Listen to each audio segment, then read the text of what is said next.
샬롬. 새로운 한 주를 허락해 주신 하나님 앞에서 말씀의 능력을 입어 삶으로 나아가는 시간이 되길 소망합니다. 오늘 함께 은혜를 나누실 말씀은 레위기 11장입니다. 여호와께서 모세와 아론에게 말씀하여 이르시되 이스라엘 자손에게 말하여 이르라. 육지의 모든 짐승 중 너희가 먹을 만한 생물은 이러하니 모든 짐승 중 굽이 갈라져 쪽발이 되고 새김질하는 것은 너희가 먹되, 새김질하는 것이나 굽이 갈라진 짐승 중에도 너희가 먹지 못할 것은 이러하니 낙타는 새김질은 하되 굽이 갈라지지 아니하였으므로 너희에게 부정하고, 사반도 새김질은 하되 굽이 갈라지지 아니하였으므로 너희에게 부정하고, 토끼도 새김질은 하되 굽이 갈라지지 아니하였으므로 너희에게 부정하고, 돼지는 굽이 갈라져 쪽발이로되 새김질을 못함으로 너희에게 부정하니 너희는 이러한 고기를 먹지 말고 그 죽음도 만지지 말라. 이것들은 너희에게 부정하니라. 물에 있는 모든 것 중에서 너희가 먹을 만한 것은 이것이니 강과 바다와 다른 물에 있는 모든 것 중에서 지느러미와 비늘 있는 것은 너희가 먹되, 물에서 움직이는 모든 것과 물에서 사는 모든 것, 곧 강과 바다에 있는 것으로서 지느러미와 비늘 없는 모든 것은 너희에게 가증한 것이라. 이들은 너희에게 가증한 것이니 너희는 그 고기를 먹지 말고 그 죽음을 가증히 여기라. 수중 생물의 지느러미와 비늘 없는 것은 너희가 혐오할 것이니라. 새 중에 너희가 가증히 여길 것은 이것이라. 이것들이 가증한즉 먹지 말지니 곧 독수리와 솔개와 물수리와 말똥가리와 말똥가리 종류와 까마귀 종류와 타조와 타우마스와 갈매기와 샘의 종류와 올빼미와 가마우지와 부엉이와 흰올빼미와 사다새와 너새와 황새와 백로 종류와 오디새와 박쥐니라.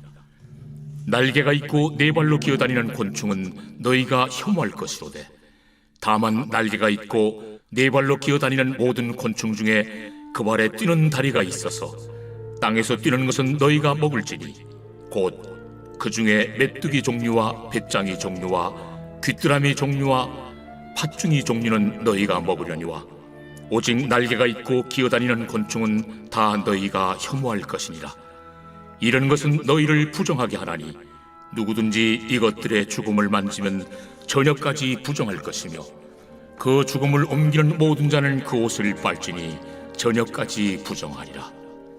굽이 갈라진 모든 짐승 중에 쪽발이 아닌 것이나 새김질 아니하는 것의 죽음은 다 내게 부정하니 만지는 자는 부정할 것이요, 네 발로 다니는 모든 짐승 중 발바닥으로 다니는 것은 다 내게 부정하니 그 죽음을 만지는 자는 저녁까지 부정할 것이며, 그 죽음을 옮기는 자는 그 옷을 빨지니 저녁까지 부정하리라. 그것들이 내게 부정하니라. 땅에 기는 길짐승 중에 내게 부정한 것은 이러하니 곧 두더지와 쥐와 큰 도마뱀 종류와 도마뱀 부치와 육지 악어와 도마뱀과 사막 도마뱀과 카멜레온이라. 모든 기는 것 중 이것들은 내게 부정하니 그 죽음을 만지는 모든 자는 저녁까지 부정할 것이며, 이런 것 중 어떤 것의 죽음이 나무 그릇이든지 의복이든지 가죽이든지 자회든지 무엇에 쓰는 그릇이든지 떨어지면 부정하여 지리니 물에 담그라.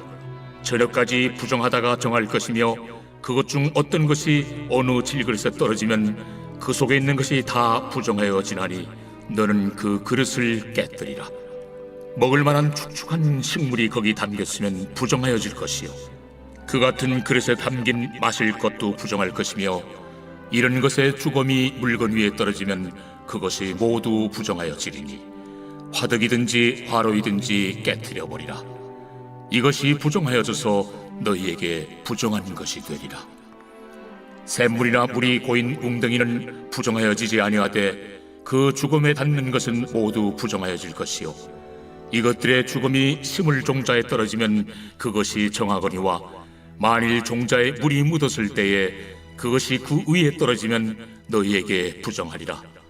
너희가 먹을 만한 짐승이 죽은 때에 그 죽음을 만지는 자는 저녁까지 부정할 것이며 그것을 먹는 자는 그 옷을 빨 것이요 저녁까지 부정할 것이며 그 죽음을 옮기는 자도 그의 옷을 빨 것이요 저녁까지 부정하리라. 땅에 기어다니는 모든 길짐승은 가증한즉 먹지 못할지니 곧 땅에 기어다니는 모든 기는 것 중에 배로 밀어다니는 것이나 네 발로 걷는 것이나 여러 발을 가진 것이라. 너희가 먹지 말지니 이것들은 가증함이니라. 너희는 기는 바 기어다니는 것 때문에 자기를 가증하게 되게 하지 말며 또한 그것 때문에 스스로 더럽혀 부정하게 되게 하지 말라. 나는 여호와 너희의 하나님이라. 내가 거룩하니 너희도 몸을 구별하여 거룩하게 하고 땅에 기는 길짐승으로 말미암아 스스로 더럽히지 말라. 나는 너희의 하나님이 되려고 너희를 애굽 땅에서 인도하여 낸 여호와라. 내가 거룩하니 너희도 거룩할지어다.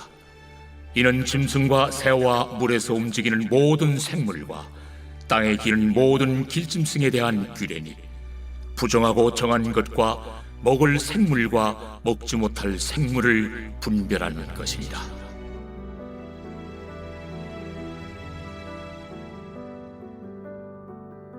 하나님은 이스라엘을 하나님 백성 삼으시는 가운데 이스라엘의 예배 의식에 대해서만 관여하는 것으로 끝나지 않으십니다.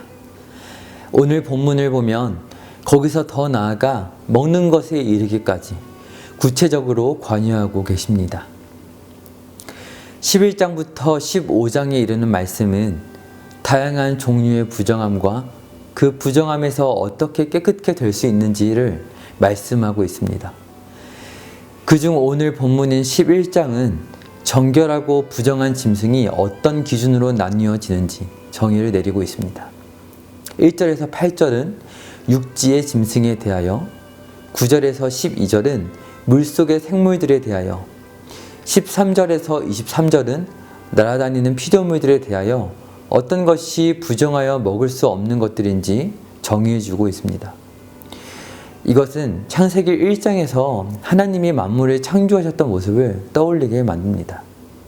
그리고 마지막으로 24절에서 47절 말씀은 결국 부정하게 되었을 때 어떻게 해야 회복될 수 있는지를 다루고 있습니다. 본문을 보면 하나님은 반복해서 어떤 것은 이래서 부정하고 어떤 것은 저래서 정하다라고 정의하시는데 이것이 여러 동물들의 이름이 거론되며 반복적으로 등장하고 있습니다. 그리고 그것이 본문의 전체 내용입니다. 그렇다면 여기서 오늘을 살아가는 우리 그리스도인들이 발견할 수 있는 신앙의 정신은 무엇일까요? 함께 말씀을 통해 살펴보기를 원합니다. 우선 오늘 본문이 기록된 목적은 앞선 말씀인 10장 10절을 보면 알 수 있는데요. 이렇게 말씀하셨습니다. 너희는 거룩하고 속된 것을 부정하고 정한 것을 구별해야 한다. 왜 이런 말씀을 하신 것일까요? 이러한 말씀을 하신 이유는 앞으로 열방의 제사장으로서의 사명을 감당해야 할 이스라엘이 반드시 알아야 할 영적인 진리가 있었기 때문입니다. 그것은 바로 만물은 죄로 오염되어 부정한 상태에 있다는 사실입니다. 이것은 이스라엘도 마찬가지였습니다. 만물은 원래 선하게 창조되었지만 아담과 하와의 범죄로 인해 모두 부정하게 되었습니다. 바로 이러한 현실이 온 인류의 현 주소임을 깨닫길 원하셨던 것입니다. 그렇기에 하나님은 오늘 본문을 통해 임의로 부정한 것과 부정하지 않은 것을 나누심으로써 이스라엘에게 본래 사람이 하나님의 기준을 떠났기에 부정하게 되었다는 사실을 가르쳐 주시고 계신 것입니다. 여기서 주목해 보아야 할 몇 가지가 있는데요. 먼저는 9절에서 12절에 물속의 생물들에 대해서는 정결한 것과 부정한 것으로 나누고 있지만 1절에서 8절의 육지의 짐승과 13절에서 23절에 날아다니는 짐승들에 대해서는 부정한 것과 정한 것, 그리고 제사에 바칠 수 있는 것, 이렇게 세 가지로 나누고 있다는 사실입니다. 이러한 세 가지의 분류는 이스라엘 백성들의 마음에 깨닫게 하는 한 가지 사실이 있었습니다. 부정한 동물은 이스라엘 진영에서 제외된 사람들을 떠오르게 하고, 정한 동물은 하나님의 백성이 된 자신들을 떠오르게 하며, 제사에 바칠 동물을 바라볼 때에는 제물을 바치는 거룩한 제사장이 떠올랐을 것입니다. 오늘 이 율법의 내용을 보면 어떠한가요? 본래 만물을 다스리고 돌보아야 했던 인간이었지만 반대로 동물을 보면서 배워야 하는 처지가 되어버린 것입니다. 오늘 말씀은 말 그대로 동물들 가운데 부정하고 정한 짐승이 있다는 말씀을 하고자 하시는 것이 아닙니다. 동물들은 오히려 하나님 지으신 목적을 따라 충실하게 잘 살아가고 있습니다. 이렇게 동물들을 기준을 세워 구별하신 이유는 이것을 보면서 이스라엘이 깨닫길 원하셨기 때문입니다. 많고 많은 사람들 중에서 부정함에도 불구하고 가장 먼저 하나님의 구원을 받고 구별된 성도로서 얼마나 큰 은혜를 받았는지 기억하기를 원하셨던 것입니다. 끝으로 주목해 보아야 할 대목은 죽음에 대한 규정입니다. 39절 말씀을 보면 죽은 짐승은 만지기만 해도 사람을 부정하게 만듭니다. 이것은 살아있었을 때 정한 짐승의 경우도 마찬가지입니다. 오직 제사를 위해서 죽임을 당한 경우를 제외하고는 죽은 짐승의 부정함은 만지기만 해도 전염이 됩니다. 이러한 죽음에 대한 규정은 무엇을 가르쳐주는 것일까요? 죄의 삭은 사망인 것이죠. 즉, 죽음에 이르게 하는 죄가 얼마나 사람을 부정하게 하는지 그 강력한 힘을 가르쳐 주는 것입니다. 살아있는 부정한 짐승은 부정함을 전염시키진 않지만 모든 죽은 동물은 만지기만 해도 부정하게 됩니다. 설상가상으로 죽은 동물을 만나는 일은 너무나 빈번한 일입니다. 키우던 가축이 죽을 수도 있고 지나가다가 죽은 동물을 우연히 마주치게 될 수도 있는 것입니다. 그러므로 이스라엘은 이를 통해 배울 수 있었던 것이죠. 죽을 수밖에 없는 부정한 백성인 자신들에게 제사를 통해 구원을 베푸시는 하나님 앞으로 나아갈 수밖에 없다는 진리를 말입니다. 말씀을 줄이겠습니다. 하나님은 이스라엘의 예배의식에 대해서만 관여하시고 끝나지 않으십니다. 먹는 것에서 생리적인 현상에 이르기까지 삶의 구체적이고 깊숙한 자리까지 관여하길 원하십니다. 왜 이렇게 사사건건 관여하시는 것일까요? 율법주의를 조장하시는 것일까요? 아닙니다. 이는 사람이 본래 하나님의 소생이기 때문입니다. 그렇다면 생로병사와 인간의 삶에 과연 하나님이 관여하지 않으신다면 누가 관여할 수 있단 말인가요? 하나님의 마음은 마치 자녀와 이별을 겪은 부모의 심정과 같지 않을까요? 그의 이름, 혈액형 등등에 대하여 알고 있는 건 너무나 당연합니다. 직접 낳고 길러낸 자녀이기 때문이죠.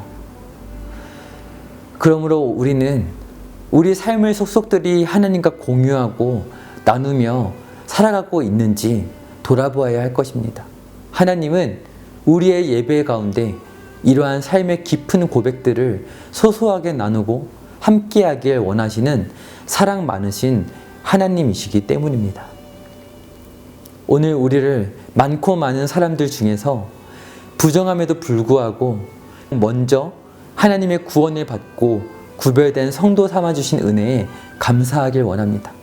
그리고 우리를 더욱더 정결하고 거룩하게 살아가도록 회복하시는 은혜를 의지하여 살아가는 저와 성도님들 되시기를 주님의 이름으로 축복드립니다. 아멘. 기도하겠습니다. 거룩하신 하나님 아버지, 오늘 하루를 살아가면서 죽음의 두려움과 삶의 고난이 우리 가운데 닥쳐올지라도 하나님께서 우리를 생명으로 인도하시고 여전히 우리를 삶의 사소한 부분부터 어려운 삶의 역경들까지 모두 지키시고 보호하여 주신다는 사실을 기억하면서 하나님을 의지하여 살아갈 수 있는 모든 서울중앙 가족들 되게 하여 주시옵소서. 예수 그리스도의 이름으로 기도드립니다. 아멘.